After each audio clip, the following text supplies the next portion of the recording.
Sacramento took off. What were some of the reasons you saw?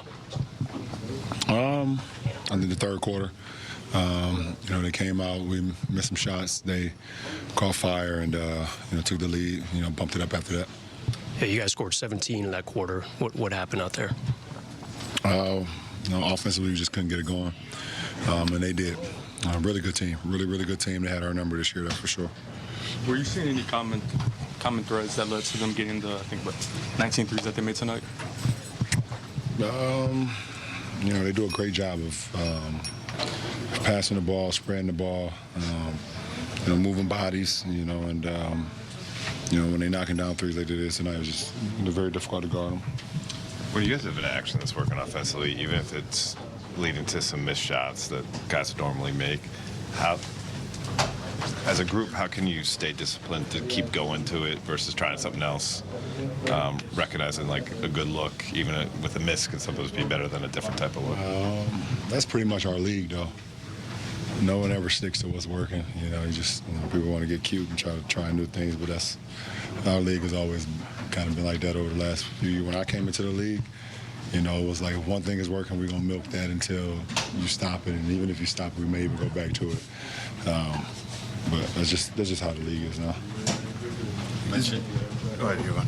You mentioned mixing up pitches at shoot-around. How'd you feel like you guys did that tonight in terms of like switching 2-3 zone, drop, playing up the touch? We did. We mixed pitches, and they still hit a few of them. Is there something psychologically? You mentioned that they had your guys' number this year. Is there a moment in the game where it's just like it feels like every time the ball swings to an open guy, it's a big shot?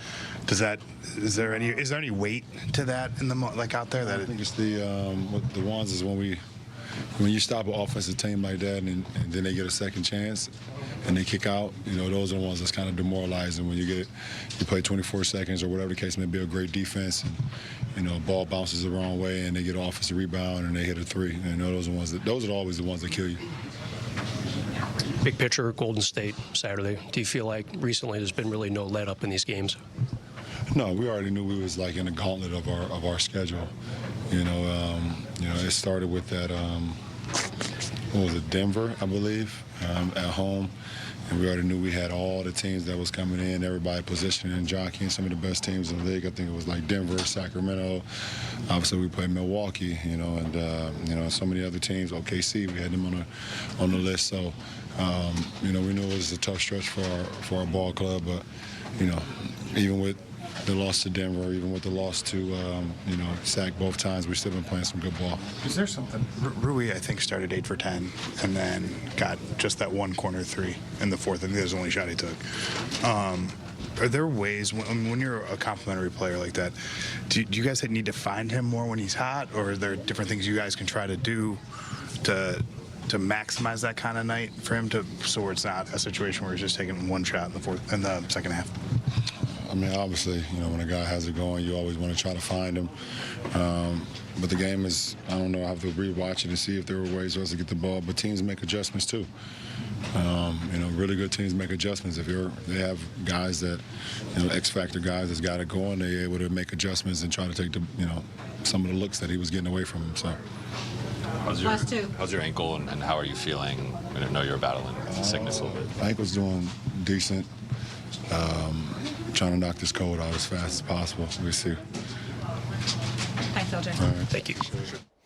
So LeBron James, as the Lakers lose 120-107, battling that cold like a lot of us are, and also the ankle injury. Just got it going a little bit late, big game, but not as best as he said. Yeah, I wasn't aware of the cold and not being 100%, but he tried to fight through it.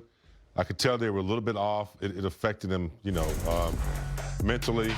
Maybe they should have focused maybe on Rui a lot more in the second half. But, yeah, when you're not 100%, it makes it tough. No excuses, but still got to play. But Sacramento just overwhelming. The great to step up regardless of the situations. And I think he tried to step up and muster up, but it had nothing to do with that. It had with him not be able to stop the Kings shooting the ball from three. Yeah. Because defense went ball screen. They struggled, yeah. LeBron's off night offensively. He's one assist away from three, from a triple-double. Seriously? Yeah. It was 18-13. Yeah, so I say sometimes the numbers, you notice the numbers, they're impactful. In a game like tonight, like his numbers weren't, because of the first half. Yeah. He's 3 for 12 after after 3 quarters, 9 points. You can get a nice stat line and still have not a good plus minus and still not be impactful. You couldn't really tell. I mean, we saw some nice plays in the second half, but they didn't really have any effect. By the way on the they game. closed out, though, you could just tell. It was one of those games of 82 where not going to have it every night, mentally, physically, and they didn't have it. All right, look at what's ahead for the Lakers. Saturday taking on the Warriors. That game's going to be on ABC. We'll have the pre and post for you for sure. Monday taking on the Hawks. Then it's the Sixers, Pacers, Bucks. Big stretch coming up.